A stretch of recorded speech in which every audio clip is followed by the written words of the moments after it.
बहुत बहुत स्वागत और अभिनंदन है चौरी चौरा शताब्दी महोत्सव में। पुनः स्वागत, वंदन और अभिनंदन करती हूँ।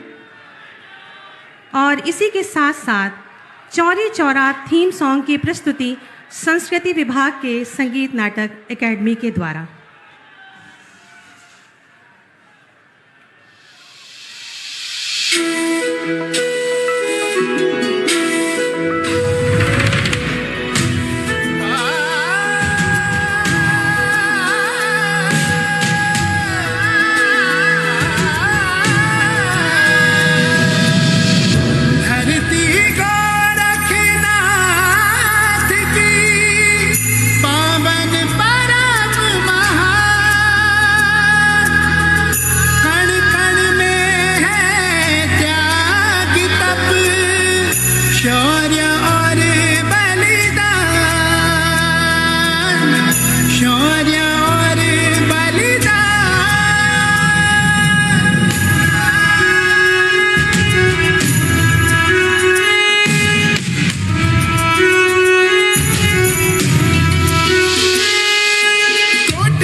और इसके बाद सूचना विभाग द्वारा चौरी चौरा पर आधारित एक डॉक्यूमेंट्री है, जिस पर मैं निवेदन करूंगी माननीय से कि एक दृष्टि डालें।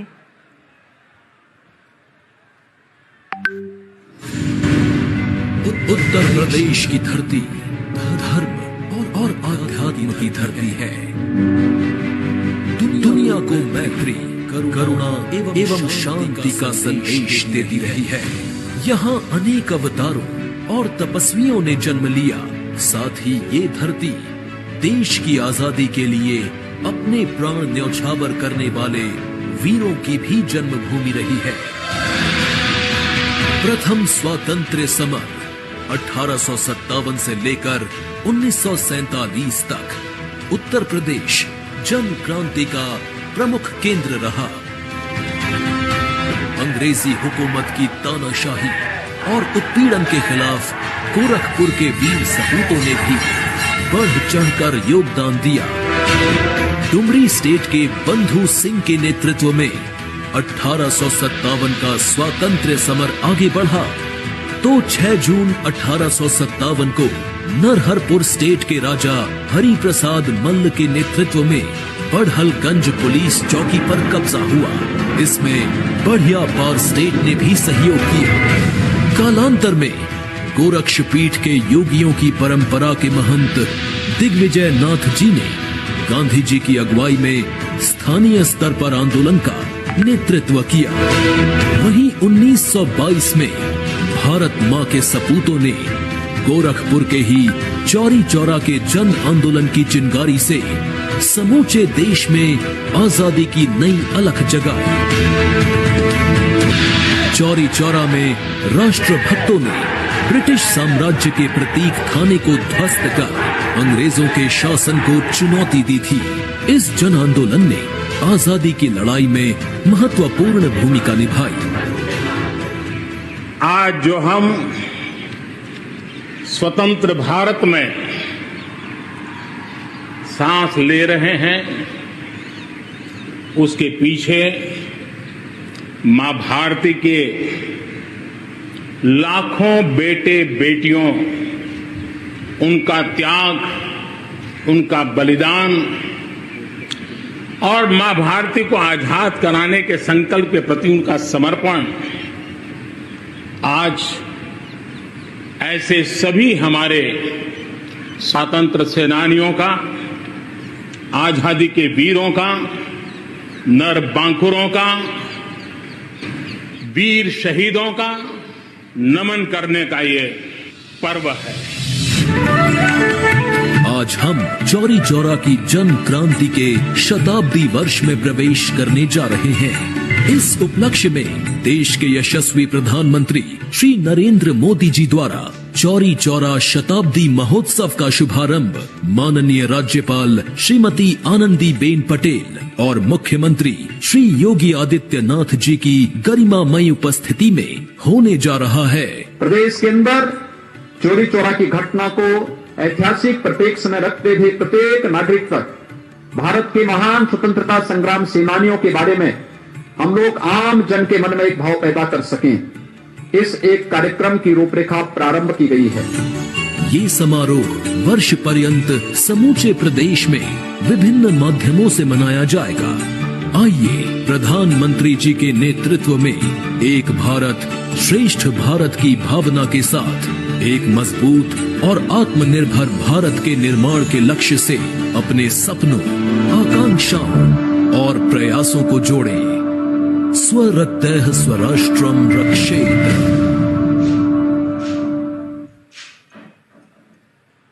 बहुत बहुत धन्यवाद माननीय।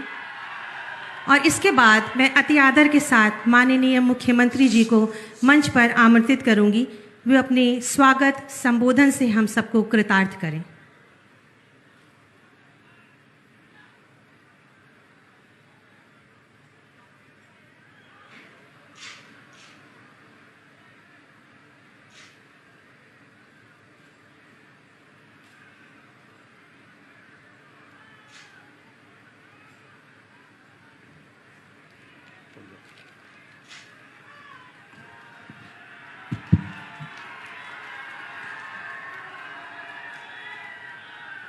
भारत माता की, भारत माता की, भारत माता की, वंदे वंदे वंदे।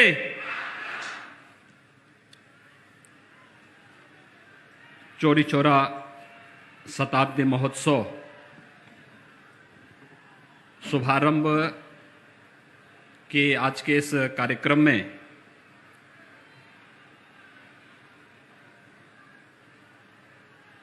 अपना मार्गदर्शन और आशीर्वाद प्रदान करने के लिए हम सब के साथ दिल्ली से जुड़े देश के यशस्वी प्रधानमंत्री आदरणीय नरेंद्र मोदी जी, आज के इस समारोह में लखनऊ से हमारे साथ यहाँ पर जुड़ी प्रदेश की माननीय राज्यपाल श्रीमती आनंदीबेन पटेल जी, चौरी चौरा के इस महोत्सव में मेरे सहयोगी मंत्री श्री रमापति शास्त्री जी, पर्यटन और संस्कृति के विभाग के मंत्री डॉक्टर नीलकंठ तिवारी जी, माननीय सांसद श्री कमलेश पासवान जी, माननीय विधायक श्रीमती संगीता यादव जी, हमारे सभी माननीय विधायकगण, स्वतंत्रता संग्राम सेनानी और चौरी चौरा के इस स्वातंत्र समर में शहीद होने वाले अमर सेनानियों के सभी परिवार के सदस्यगण, आदरणीय प्रधानमंत्री जी के मार्गदर्शन को प्राप्त करने के लिए आज यहाँ पर उपस्थित चौरी चौरा और उसके आसपास के सभी भाइयों बहनों, मैं आप सब की ओर से प्रदेश के विभिन्न शहीद स्थलों और स्मारकों पर हो रहे कार्यक्रमों में उपस्थित जनता जनार्दन की ओर से इस पूरे कार्यक्रम के प्रेरणा स्रोत और मार्गदर्शक देश के आदरणीय प्रधानमंत्री जी का मैं हृदय से स्वागत करता हूं, अभिनंदन करता हूं। आज का ये समारोह हमारे लिए उन सभी हुतात्माओं के प्रति, भारत माता के अपने उन सभी अमर बलिदानियों के प्रति श्रद्धा और सम्मान व्यक्त करने का एक समारोह है। हम सब जानते हैं कि 4 फरवरी 1922 को गोरखपुर के इस चौरी चौरा नामक स्थान पर ब्रिटिश हुकूमत के खिलाफ भारत की स्वाधीनता को एक नई दिशा देने के लिए चौरी चौरा की घटना इसी स्थल पर हुई थी। चौरी चौरा शताब्दी महोत्सव का आयोजन आदरणीय प्रधानमंत्री जी के मार्गदर्शन पर, उनकी प्रेरणा से उत्तर प्रदेश सरकार ने आयोजित करने का निर्णय लिया और प्रदेश की माननीय राज्यपाल की अध्यक्षता में एक आयोजन समिति का गठन किया गया। मैं आभारी हूं आदरणीय प्रधानमंत्री जी का, जिन्होंने इस कार्यक्रम के शुभारंभ के लिए अपना बहुमूल्य समय आज चौरी चौरा के इस महोत्सव के शुभारंभ के साथ ही वर्ष भर चलने वाले विभिन्न प्रकार के कार्यक्रमों के लिए आज हमें प्रदान किया है।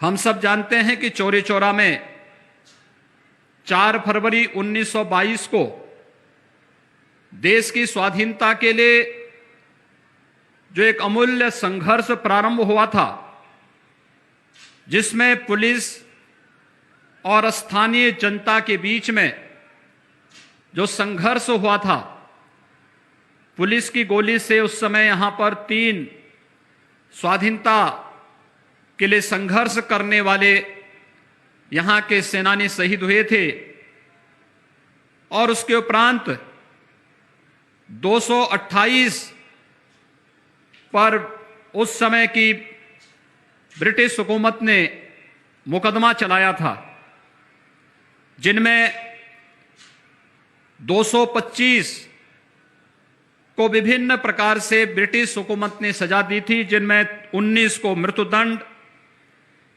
14 आजीवन कारावास, 19 को 8 वर्ष का कारावास, 57 को 5 वर्ष का कारावास, 20 को 3 वर्ष का कारावास और 3 को 2 वर्ष की कारावास की सजा हुई थी। लेकिन चौरी चौरा की इस घटना ने देश के स्वाधीनता आंदोलन को एक नई दिशा भी दी थी। चौरी चौरा की इस शताब्दी महोत्सव को ध्यान में रख करके आज प्रदेश के सभी शहीद स्मारकों और शहीद स्थलों पर 1857 से लेकर के 1947 के बीच और देश की स्वाधीनता के बाद भी विभिन्न युद्धों में देश की सीमाओं की रक्षा करते हुए भारत माता के जो भी सपूत शहीद हुए हैं, उन सभी का स्मरण करने, उनके प्रति श्रद्धा व्यक्त करने के लिए आज प्रदेश सरकार के द्वारा प्रदेश के अंदर वर्ष भर चलने वाले कार्यक्रमों की श्रृंखला में प्रत्येक स्थान पर इस प्रकार के आयोजन प्रारंभ हो रहे हैं। आज का एक कार्यक्रम प्रधानमंत्री जी के द्वारा चौरी चौरा शताब्दी महोत्सव के डाक टिकट जारी करने, उनके मार्गदर्शन के साथ सायंकालीन सत्र में कवि गोष्ठी का आयोजन, प्रत्येक शहीद स्मारक पर पुलिस बैंड के द्वारा राष्ट्रभक्ति के गीतों का एक कार्यक्रम और उसके उपरांत प्रत्येक शहीद स्मारक पर दीपोत्सव का कार्यक्रम भी आज के प्रत्येक शहीद स्मारक पर प्रदेश के अंदर आयोजित करने का निर्णय लिया गया है। वर्ष भर अलग अलग तिथियों में जो भी इस स्वाधीनता आंदोलन से जुड़े हुए अमर सेनानी थे, उनसे जुड़े हुए स्मारकों और शहीद स्थलों पर उन तिथियों में मुख्य महोत्सव उन स्थलों पर करने के साथ ही अनेक सभी स्थलों को उन कार्यक्रमों के साथ जोड़ने, विद्यालयों में लेखन प्रतियोगिता, पेंटिंग प्रतियोगिता, वाद विवाद की प्रतियोगिताओं और कवि सम्मेलनों के साथ ही 1857 से लेकर के 1947 तक देश की स्वाधीनता आंदोलन के साथ जुड़े हुए जितने भी ऐतिहासिक तथ्य हैं, उन सभी ऐतिहासिक तथ्यों पर आधारित जितने भी उस प्रकार का साहित्य है, उन साहित्य से जुड़ी हुई प्रदर्शनी का प्रत्येक स्थल पर आयोजन होने के साथ ही इस पर विशिष्ट शोध को भी बढ़ावा देने के लिए प्रदेश सरकार के द्वारा एक नया कार्यक्रम प्रारंभ हुआ है। आज का यह आयोजन हम सबके लिए अत्यंत महत्वपूर्ण आयोजन है।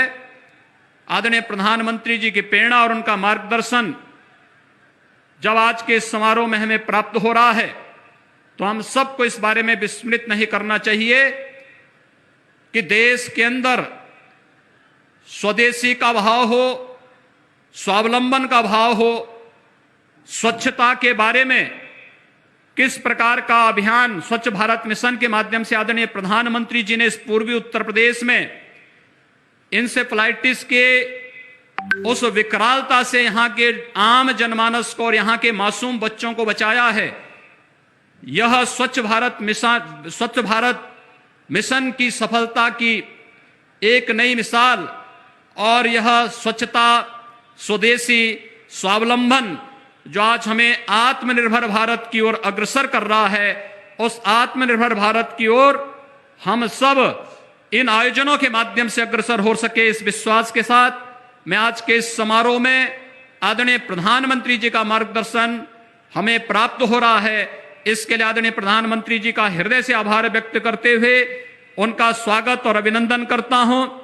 इस आयोजन समिति के अध्यक्ष प्रदेश की माननीय राज्यपाल श्रीमती आनंदीबेन पटेल जी ने इस कार्यक्रम के लिए आयोजन समिति की पहली बैठक में अपना मार्गदर्शन दिया और उनके मार्गदर्शन के अनुरूप आज एक कार्यक्रम यहां पर उद्घाटन का कार्यक्रम आदरणीय प्रधानमंत्री जी के कर कमलों से प्रारंभ हो रहा है।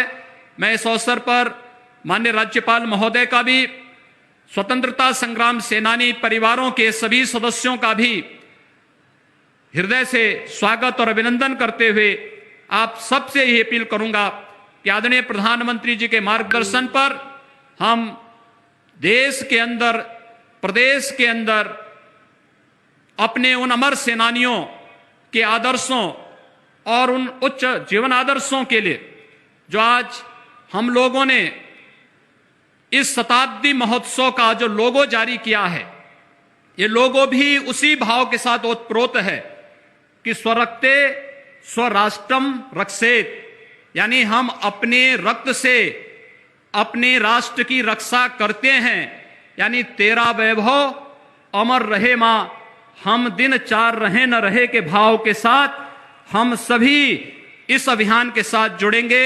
मैं एक बार फिर से आदरणीय प्रधानमंत्री जी का चौरी चौरा महोत्सव के शुभारंभ के अवसर पर हृदय से स्वागत और अभिनंदन करता हूं। धन्यवाद। जय हिंद।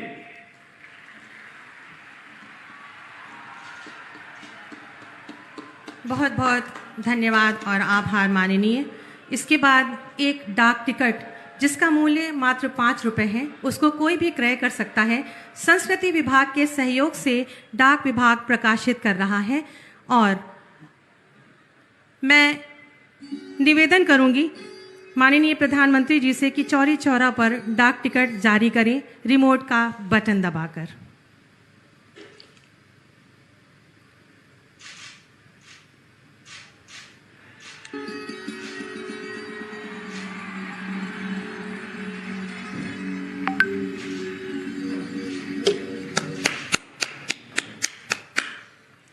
बहुत बहुत आभार और धन्यवाद माननीय।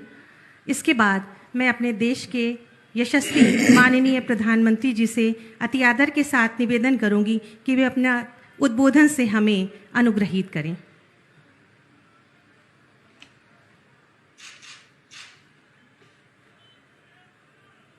भगवान शिव अवतारी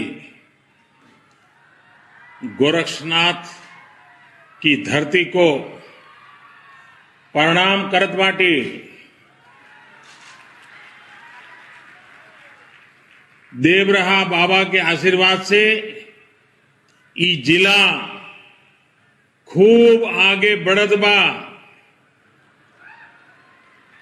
आज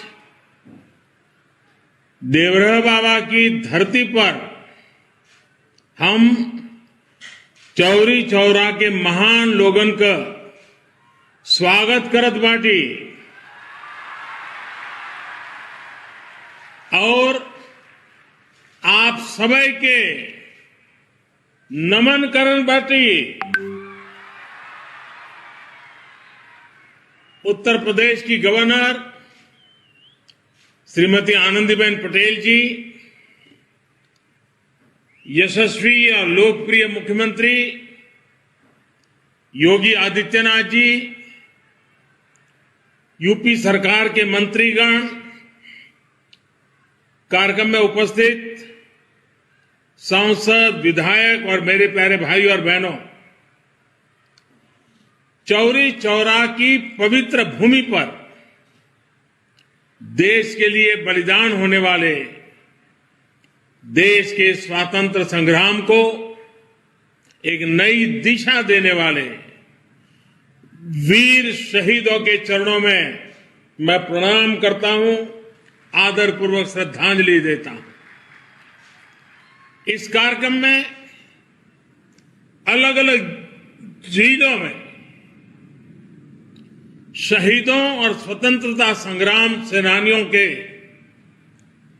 परिजन भी उपस्थित हैं। अनेक स्वतंत्रता सेनानियों के परिवार आज ऑनलाइन भी जुड़े हैं।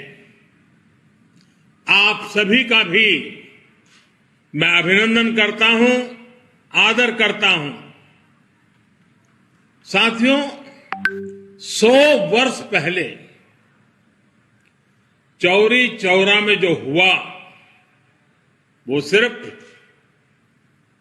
एक आगजनी की घटना,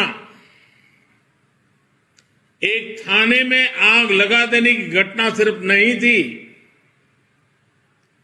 चौरी चौरा का संदेश बहुत बड़ा था, बहुत व्यापक था।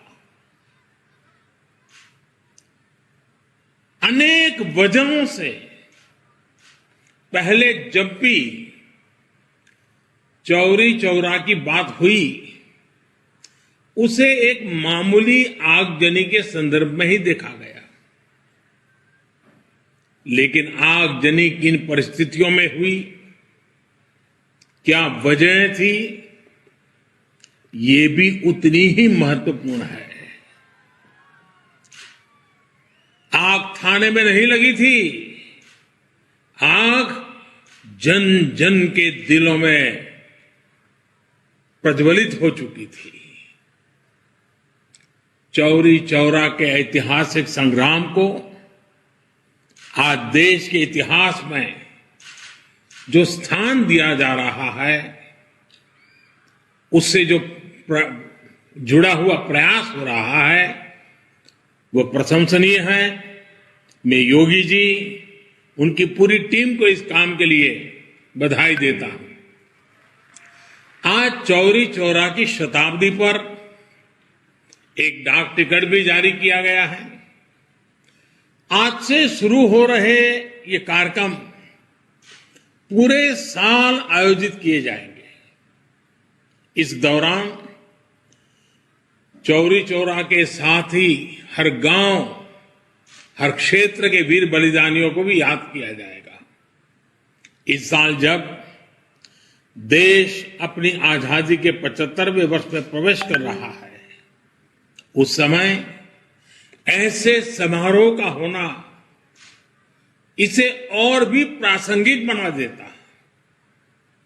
साथियों, चौरी चौरा देश के सामान्य मानवी का स्वतः स्फूर्त संग्राम था। यह दुर्भाग्य है कि चौरी चौरा के शहीदों के जितनी चर्चा होनी थी, बहुत अधिक चर्चा नहीं हो पाई।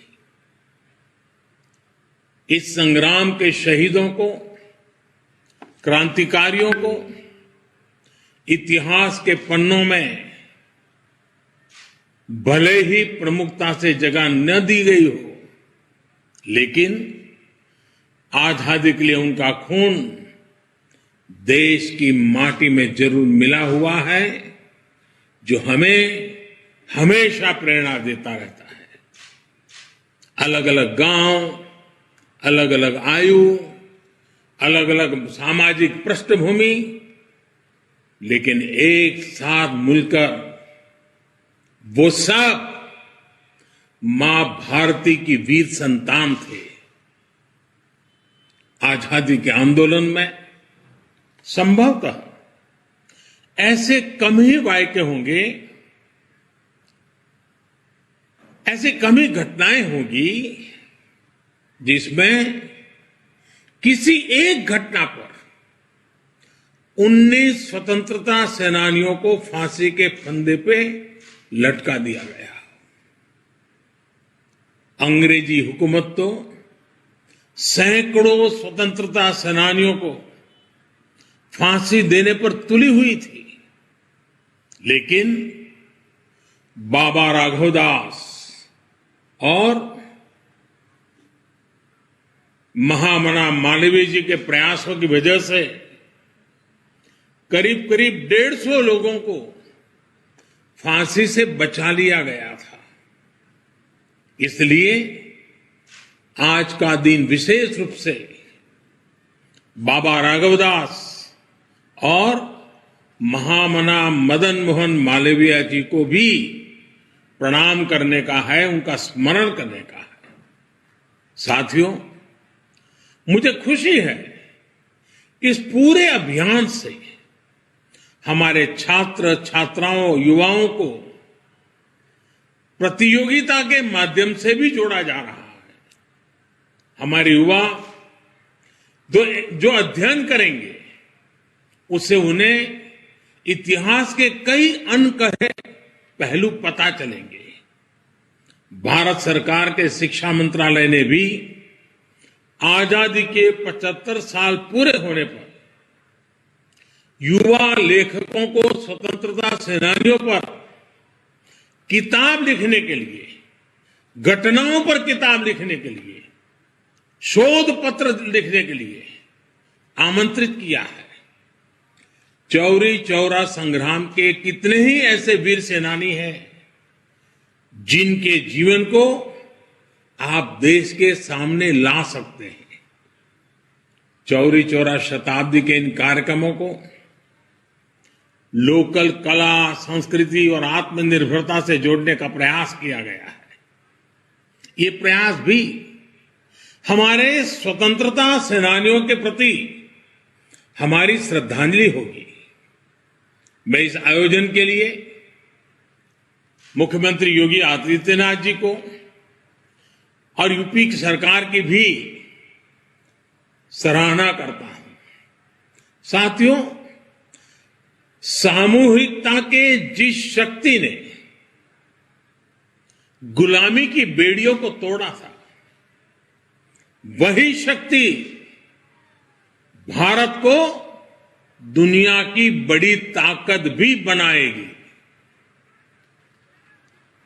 सामूहिकता की यही शक्ति आत्मनिर्भर भारत अभियान का मूलभूत आधार है।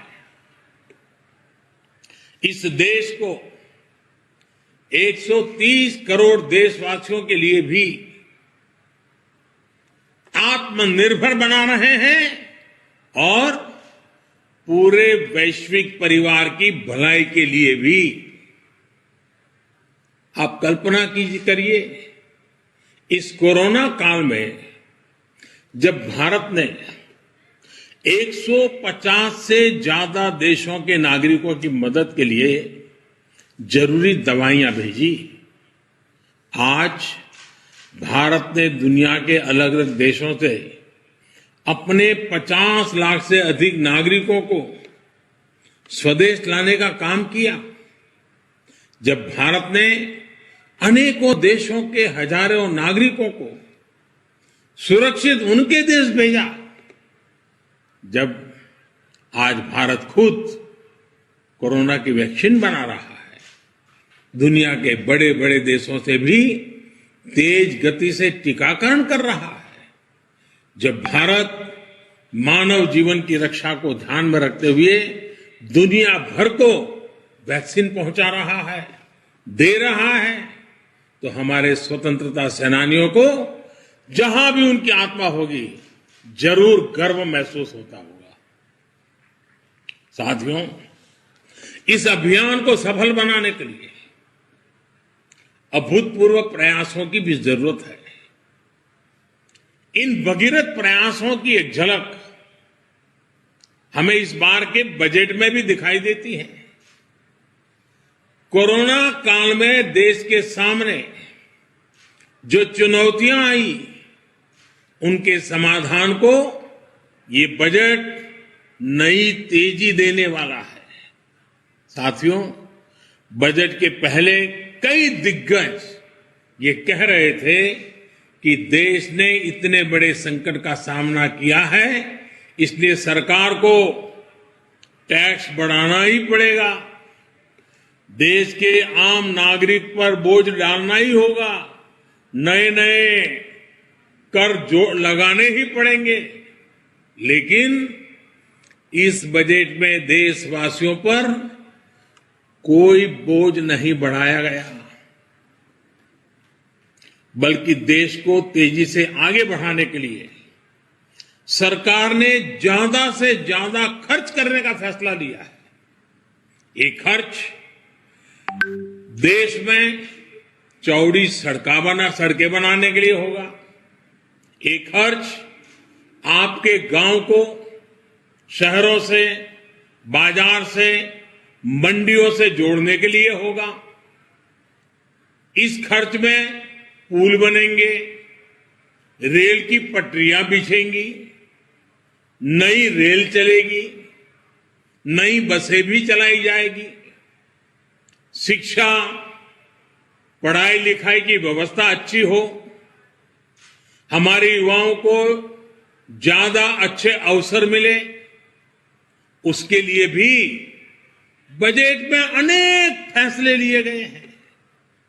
और साथियों, इन सब कामों के लिए काम करने वालों की भी तो जरूरत पड़ेगी। जब सरकार निर्माण पर ज्यादा खर्च करेगी तो देश के लाखों नौजवानों को रोजगार भी मिलेगा, आमदनी के नए रास्ते खुलेंगे। साथियों, दशकों से हमारे देश में बजट का मतलब बस इतना ही हो गया था कि किसके नाम पर क्या घोषणा कर दी गई।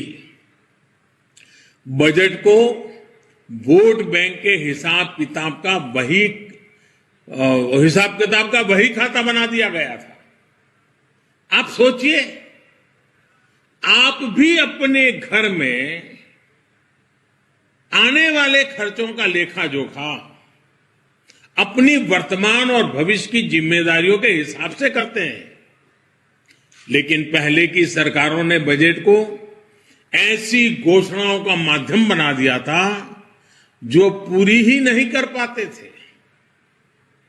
अब देश ने वो सोच बदल दी है, अप्रोच बदल दी है। साथियों, कोरोना काल में भारत ने जिस तरह से इस महामारी से लड़ाई लड़ी, आज उसकी तारीफ पूरी दुनिया में हो रही है। हमारे टीकाकरण अभियान से भी दुनिया के कई देश सीख रहे हैं। अब देश का प्रयास है कि हर गांव कस्बे में भी इलाज की ऐसी व्यवस्था हो कि हर छोटी मोटी बीमारी के लिए शहर की तरफ भागना न पड़े। इतना ही नहीं, शहरों में भी अस्पतालों में इलाज कराने में तकलीफ न हो, इसके लिए भी बड़े फैसले लिए गए हैं। अभी तक आपको अगर कोई बड़ा टेस्ट या चेकअप कराना होता है तो आपको अपने गांव से निकल करके गोरखपुर जाना पड़ता है, या फिर कई बार आप लखनऊ या बनारस तक चले जाते हैं। आपको इन दिक्कतों से बचाने के लिए अब सभी जिलों में आधुनिक टेस्टिंग लैब बनाई जाएगी, जिले में ही चेकअप की व्यवस्था होगी। और इसलिए देश ने बजट में स्वास्थ्य के क्षेत्र में भी पहले से काफी ज्यादा खर्च की व्यवस्था की है। साथियों, हमारे देश की प्रगति का सबसे बड़ा आधार हमारा किसान भी रहा है। चौरी चौरा के संग्राम में तो किसानों की बहुत बड़ी भूमिका थी। किसान आगे बढ़ेंगे, आत्मनिर्भर बने, इसके लिए पिछले 6 सालों में किसानों के लिए लगातार प्रयास किए गए हैं। इसका परिणाम देश ने कोरोना काल में देखा भी है। महामारी की चुनौतियों के बीच भी हमारा कृषि क्षेत्र मजबूती से आगे बढ़ा और किसानों ने रिकॉर्ड उत्पादन करके दिखाया। हमारा किसान अगर और सशक्त होगा तो कृषि क्षेत्र में ये प्रगति और तेज होगी। इसके लिए इस बजट में कई कदम उठाए गए हैं। मंडियों किसानों के फायदों का बाजार बने, इसके लिए 1000 और मंडियों को इनाम से जोड़ा जाएगा। यानी मंडी में जब किसान अपनी फसल बेचने जाएगा तो उसे और आसानी हो जाएगी, वो अपनी फसल कहीं भी बेच सकेगा। इसके साथ ही ग्रामीण क्षेत्र के लिए इंफ्रास्ट्रक्चर फंड को बढ़ाकर 40,000 करोड़ रुपए कर दिया गया है।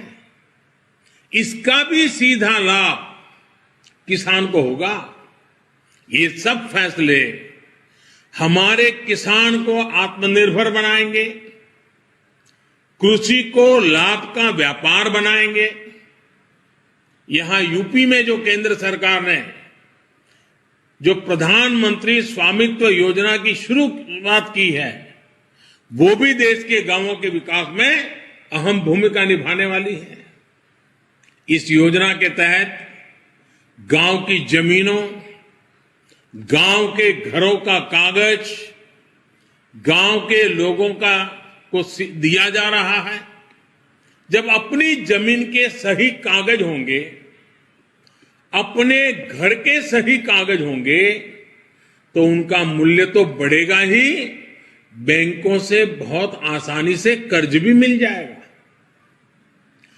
गांव के लोगों के घर और जमीन पर कोई अपनी बुरी दृष्टि भी नहीं डाल पाएगा। इसका बहुत बड़ा लाभ देश के छोटे किसानों को, गांव के गरीब परिवारों को होगा। साथियों, आज ये प्रयास किस तरह देश की तस्वीर बदल रहे हैं, गोरखपुर खुद में इसका बहुत बड़ा उदाहरण है। क्रांतिकारियों की ये धरती कितने ही बलिदानों का गवाह ये क्षेत्र, लेकिन पहले यहां क्या तस्वीर होती थी? यहां कारखाने बंद हो रहे थे, सड़कें खस्ता हाल थी, अस्पताल खुद में बीमार हो गए थे। लेकिन अब गोरखपुर खाद कारखाना फिर से शुरू हो रहा है। इसमें किसानों को भी लाभ होगा और युवाओं को रोजगार भी मिलेगा। आज गोरखपुर में एम्स बन रहा है। यहां का मेडिकल कॉलेज और अस्पताल हजारों बच्चों का जीवन बचा रहे हैं। पिछले कई दशकों से यहां इंसेफेलाइटिस, जिसका उल्लेख अभी योगी जी ने किया, बच्चों का जीवन निगल रही थी। लेकिन योगी जी के नेतृत्व में गोरखपुर के लोगों ने जो काम किया, अब उसकी प्रशंसा दुनिया की बड़ी बड़ी संस्थाएं कर रही हैं। अब तो देवरिया, कुशीनगर, बस्ती, महाराजगंज और सिद्धार्थनगर में भी नए मेडिकल कॉलेज बन रहे हैं। साथियों, पहले पूर्वांचल की एक और बड़ी समस्या थी। आपको याद होगा, पहले अगर किसी को 50 किलोमीटर भी जाना होता था तो भी 3-4 घंटे पहले निकालना पड़ता था। लेकिन आज यहां 4 लेन और 6 लेन सड़कें बन रही हैं। इतना ही नहीं, गोरखपुर से 8 शहरों के लिए फ्लाइट की भी सुविधा बनाई गई है। कुशीनगर में बन रहा इंटरनेशनल एयरपोर्ट यहां टूरिज्म सेक्टर को भी आगे बढ़ाएगा। साथियों, ये विकास, आत्मनिर्भरता के लिए ये बदलाव आज हर स्वतंत्रता सेनानी को देश की श्रद्धांजलि है। आज जब हम चौरी चौरा शताब्दी वर्ष मना रहे हैं, तो हमें इस बदलाव को सामूहिक भागीदारी से आगे बढ़ाने का संकल्प लेना है। हमें यह भी संकल्प लेना है कि देश की एकता हमारे लिए सबसे पहले है, देश का सम्मान हमारे लिए सबसे बड़ा है। इसी भावना के साथ हमें हर एक देशवासी को साथ लेकर आगे बढ़ना है। मुझे विश्वास है, जो यात्रा हमने शुरू की है, उसे हम एक नए भारत के निर्माण के साथ पूरा करेंगे। मैं फिर एक बार शहीदों की इस शताब्दी के बेला पर पूरे साल भर एक बात न भूलें कि वे देश के लिए शहीद हुए थे। वे शहीद हुए, उसके कारण आज हम स्वतंत्र हुए। वे देश के लिए मर सके, अपने आप को मार सके, अपने सपनों को आहूत कर सके। कम से कम हम, मरने की नौबत तो नहीं है, लेकिन देश के लिए जीने का संकल्प जरूर लें। उन्हें सौभाग्य मिला देश के लिए मरने का, हमें सौभाग्य मिला देश के लिए जीने का। ये पूरा शताब्दी वर्ष चौरी चौरा के शहीदों का स्मरण करते हुए ये हमारे लिए संकल्प का वर्ष बनना चाहिए, हमारे लिए सपनों को साकार करने का वर्ष बनना चाहिए, हमारे लिए जी जान से लिए जन जन की भलाई के लिए जुट जाने का बनना चाहिए। तभी ये शहादत का 100 साल हमें नई ऊंचाइयों पर ले जाने का एक अपने आप में अवसर बन जाएगा और उनकी शहादत हमारी प्रेरणा का कारण बनेगी। इसी एक भावना के साथ मैं फिर एक बार आप सबका बहुत बहुत धन्यवाद करता हूं।